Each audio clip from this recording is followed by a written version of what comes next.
Hi, welcome back to Wallflowers. Yesterday, Mr. Wallflowers and I had a night out. We haven't had the night out on a Saturday for a long, long while. We decided to go to Blackpool, which is just over an hour away from where we live. And there was a fireworks display on in the pleasure beach in Blackpool. So instead of paying the money to go in, as you know, we're quite frugal, we decided to have a walk around, go for a bite to eat, and then stay outside and watch the air display in the skies above from outside the pleasure beach. We were really glad we did, although the display was lovely and it was great to watch. The atmosphere with the people outside stopping to watch and doing the same as what we were was fabulous. Plus, the fireworks display didn't last that long. It was probably 5 minutes or so and no longer. And I believe people paid £5 and more per person to get in. So £10 savings. We still enjoyed the fireworks. We enjoyed the atmosphere, and we had a lovely evening out. I had so many layers on. I was absolutely boiling. We walked a good distance from where we parked the van and had to walk back, so we were shattered. So we got the exercise. We had a lovely night out. We had a nice meal that we'd worked off by the time we'd walked back, and it was fabulous. And on the way home in the van, I decided to take a quick look because messages were pinging through. I took a look at one of the messages, and it was from the site called Olio. And I'm not sure if many of you are familiar. It's an app on the phone called Olio, Ollio. And basically, it's a free share of food. So, should I have cooked a meal and I have several left, you can actually pay that forward and offer it up to people. And people will come to your door, and you can either leave it outside or you can hand it to them at the door, and someone else will make good use of that hot meal or cold meal and reheat it. And it extends to further things, bags of potatoes, vegetables, sandwiches, you name it. Things bought from the shop, tins of beans, collection of stuff. And there's also a non-food section. So there's several sections on it. There's educational sections, teach you how to sew, how to mend your white goods in the home. But there's also people giving away school uniforms, giving away tools you can use in the garden or the home. And it's a good little app if you get the opportunity to look at it. Anyway, I got this message ping through, and it said within my area someone had put some new adverts on. So I took a quick look through, and some of it was smoked back bacon. I thought, oh, that sounds lovely. So I knew we didn't have any bacon in at the time. So bearing in mind it's gone 10 o'clock at night, we're travelling back from Blackpool, and we must still have half an hour of the journey left to make home. So I messaged the person. I said, I'll come and collect that tomorrow. It was less than a mile away. I'll come and collect that tomorrow. And they messaged back, the best before date is today. So preferably, could you come this evening? So I said, explain to them I'm on the night out. Is it okay if I'm 20 minutes away or so? Can I still come to collect? And yes, they didn't mind. So they sent me a follow-up message saying, would you like some potatoes and some fully skimmed milk as well? I don't really like fully skimmed milk, so I thanked them for the offer. I said, yes, I can take some potatoes. I said, but I have no use for the milk. Thumbs up came back. So just after 20 minutes, I arrived at their home and was given a bag. So there was two packets of the smoked back bacon, 5 slices in each. We had one packet this morning for breakfast. And along with that was these 7 packs of potatoes. Now, I don't know if you can actually see through the packaging. They are, is an open one, they are minted baby potatoes with a butter pat in each packet, and they gave me 7 of those. So, as you know, if you're a regular on the site, I've not long just brought a harvest in. I do have some canned potatoes on the shelf, but those will primarily be for mashed potatoes, boiled potatoes, etc. This is the bucket I'm working through of the harvest that I've just brought in from the garden. And I'm trying to use as many small ones as I can for the main meals, stews, etc. And keeping the big ones back for chips, roast potatoes, whatever I need. So getting these last night, I thought, right, well, we'll use some for the evening meal today whilst they're fresh and they look so beautiful, minted buttered potatoes. They look fabulous. And the rest I'll can. Now, when I've canned potatoes before, I've never added mint in the jars and I've never added a pat of butter, but I have heard others have done it, so that's what I'm going to do today. So the one thing I didn't get ready, Mr. Wallflowers, is a knife. Just bear with me. So I've got a few jars at the ready and I've got my salt. It did need filling up. I bought a load of pink Himalayan salt on the internet. It cost me £10 and this is about just over half of it. What I do is I just use a small Ziploc and it's easier to get my spoon in and out, and that goes back out the pantry. So I've just filled my little bag up for regular kitchen use, and that's how I use it.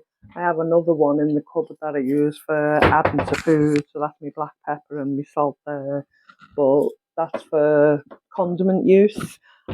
This one is for cooking use, or when I make my mixtures up, say for the bath. I have a teaspoon of the Himalayan salt in there. So, as I say, that's topped up. Let's get my spoons ready and off we go. So, because this one's a big jar, I'm literally going to keep these potatoes whole and I'm going to use the bigger ones and have them in. I'm literally going to add the butter pat. My fingers are clean and it's me and Mr. Wallflowers eating them, so I don't require any comments to say, oh, I see you using your hands. Yes, I'm using my hands, but for personal use, not for sale and not for other people. So this one's just got a bit of a brown patch on that I'm going to cut off, and the rest of the potatoes going in.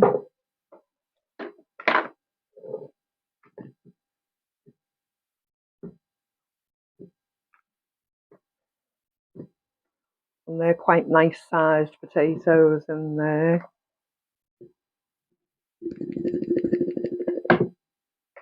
Give it a shake, hope they drop down a bit more. And a couple of little ones on the top. So as you can see, I've filled up just to the rim. And on top of that, I'm going to use my distilled water. Some's collected in a 5 litre bottle. Because of the new Berkey, we're able to use the distilled water for all our cooking uses now. So, great to have that available. I'll fill that just up to the rim, the bottom of the jar rim. To that, I'm going to add half a teaspoon of salt. I'll wipe the rim with, I do still sometimes use the vinegar, but you can literally just use water.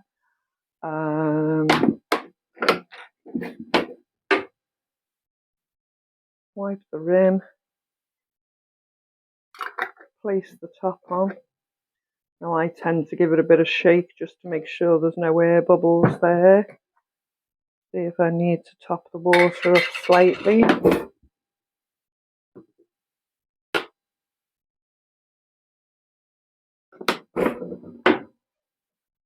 And that's ready for canning. So basically that's a jar of minted, buttered and salted baby potatoes ready to go in the canner. Now as you can see, I've got more trays. I've got a few jars there and I'm just going to work through them. So I'll come back in a minute and show you what I've filled these jars. So I've got them all in the jars, my recycled jars as usual. Someone asked me recently, I think she was an American lady, where I buy my lids. I don't actually ever buy lids. I use the lids that come with the jars, and I've got mint on now because of the minted potatoes. But the rubber seal around the outside, so long as I'm happy that that rubber seal is completely intact and it's not too marked by beans or coloured food that I've used previously, so long as it's washed, clean, intact, I'm quite happy to use those lids over and over and over again. So I don't buy lids. So I'm quite happy with those potatoes. I haven't had to cut them. I've been able to fit them all in the jars. And I'm going to can for 40 degrees, 80 degrees for 40 minutes. And make sure they're absolutely vacuum sealed, and they will be cooked once we take them off the pantry shelf to cook them for the meal. So yeah, how many did I get? 2, 4, 6, 4. These two, you might as well count that as at least another jar, so say 7, because that will be used for a big meal. When I say a big meal, it'll be one of those meals that you cook 4 to 6 portions for, and that lasts the two of us 2 to 3 days. That's a big meal in my book. Now, I've also got these ready prepped to go in the canner. So I buy catering size tins of beans from the food initiatives. Really nice big tins of beans, and they'll generally cost me around £2 per tin. And you can see from this last tin, I got 2, 4, 6, 8. So that's equal to 8 cans of beans for £2. And it's Heinz as well. For those of you that prefer the brand names, I'm not too particular bothered myself. I'll use any catering can, but this happened to be Heinz. So I got 8 cans of Heinz beans for £2. So that's exactly 25 pence each, isn't it? Is that right? For the Heinz brand. Now, obviously, we can all get beans cheaper. Sometimes we can't. Even the cheap yellow labels, or if you buy them in the food initiatives, I've known to pay 25 to 50 pence for a tin there. So, beans are getting more and more expensive, but 25 seems about the cheapest you can get. This is Heinz beans for 25 pence, when a can of Heinz beans is a minimum of £1.20 now. So 8 of those, all shared out from a catering can. And when I pick my vegetables up from the food initiatives, you get 5 portions for £1, and that's proper portion size of what you get in the shop. So 3 bell peppers. Sometimes it can be up to 5, depending on what the offer's on. And I pick them up all the time, so we use them quite often in meals. Years ago, we never used to use peppers in anything. It used to be something occasionally you got on a pizza or on a frozen meal that you'd shop for.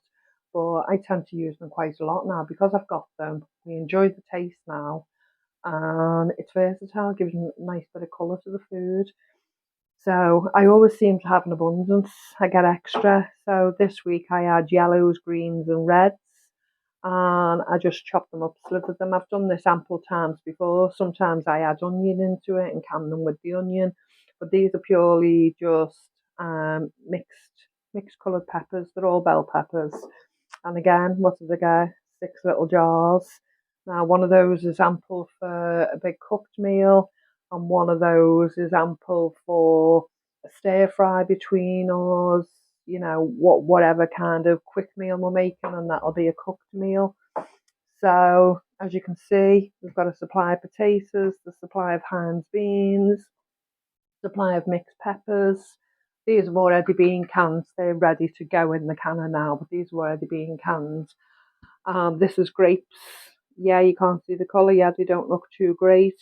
But again, in the middle of winter, if we've got nothing else and I want grapes with ice cream, or I want grapes for any kind of dessert, I've got a jar. These are cherries. And I've canned the cherries. Again, nice cherry juice, which will be somewhat of a syrup, because I've added enough sugar for it to be flavoursome as a syrup, so I can use that just the syrup on ice cream or desserts, or I can chop the cherries up for cakes.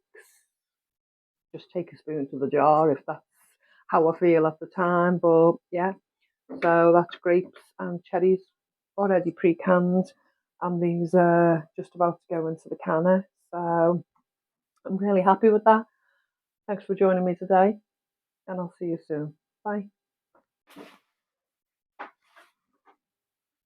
So I'm just layering the jars into the canner now. You always have something at the, can you see writing, Mr. Wilbars? You always have to have a rack or a tea towel or something at the bottom so the heat isn't directly on the glass of the jars, the element at the bottom. Because otherwise you will get broken bottom jars, and then it's a waste of your prep completely then. So I'm just going to fill all the jars in, as many as I can, space them out.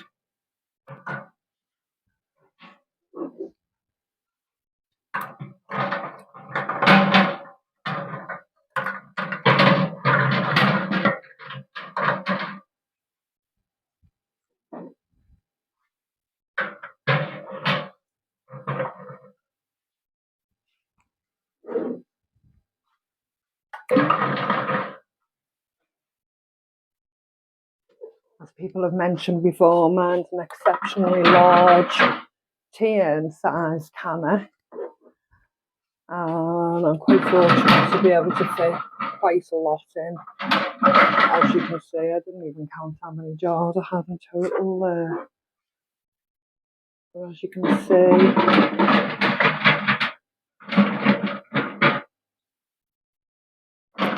this is going to take all of my jars. Even if you have to sit one on top, it's not a problem.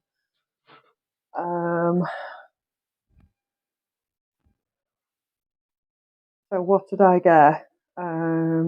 6 potato, 8 beans, that's 14, 4 peppers, 6 peppers. So it's 20 jars I've got in there, and only one sitting on top of another jar. So I'm going to fill up more water.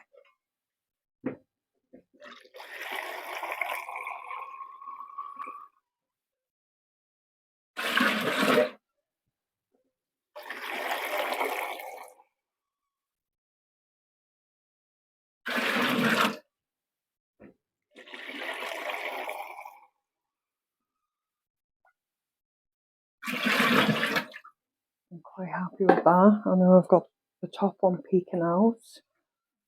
Put it on the wall. Where's my lid? Get my lid on. And then down here, excuse the mess of the floor. So we're on 80 degrees. I'm just going to rise that to 40. That'll take about 10 minutes to heat up. Then it'll do the 40 canning, and then I'll leave it for a good 10-20 minutes for the steam to dissipate, and then I'll take the lid off and start taking them out. Now what I normally do is I put a tea towel on the floor, and then I leave the jars on the floor on the cold tiles overnight, let them cool down, listen out for the pings, because that ping is letting me know that the jar is vacuum sealed. The next morning I'll slightly rub my finger over the top of the lid, and if the lid's gone in, I know that jar is sealed and it's okay. If the lid's still stuck up with a bit of an air bubble, I'm questioning it, I'm looking at it and think it's not sealed. So then I'll take that, if that food's still okay and not been damaged in any way, it hasn't siphoned too much or nothing's got in the jar, I'll use that day and use that for a meal prep for whatever the food I have to use. I'll make a meal based on that, so it doesn't go to waste. And then the rest, once it's cool, I label it, I put the date on it. If you can't tell by looking at it what it is, if you can tell by looking at it, I don't have to identify it, you can tell with your eyes. and I place that on the pantry shelf, and it's there ready to use in the future then if and when we choose to eat that certain food. I'll say goodbye again. Nice to see you. Speak to you soon.